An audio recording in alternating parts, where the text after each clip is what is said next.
packed my 2 notebooks, which were now almost full of plans, into my saddlebags, together with my camera and everything needed for the day's work, and put my riding clothes ready on the chair by my bed.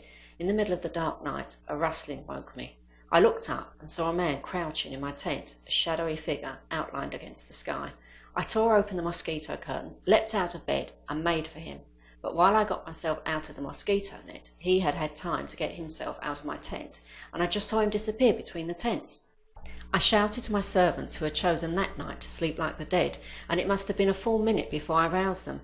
Of course, one of the 2 soldiers with me ought to have been on guard, especially as neither of them had done anything but sleep all day while I was working, but they only slept all the sounder by night. Finally we were all roused, and I remembered that I was standing chatting in my nightgown, so I retired to put on a skirt, but first I looked around to see if anything was missing.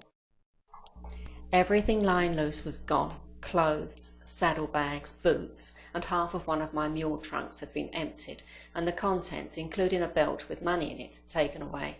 Far the greatest misfortune, however, was that the 2 notebooks in my saddlebags contained every scrap of work that I had done since the beginning of the journey, except the big ground plan of Cathar, and to crown all, Yusuf came with the news that the bag containing every finished film since Baghdad was gone too.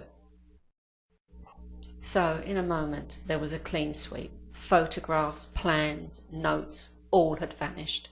Raqqa, Samarra, half Cathar, all the churches at which I had toiled, all the odds and ends along the road. I might just as well have not travelled at all. I was overwhelmed.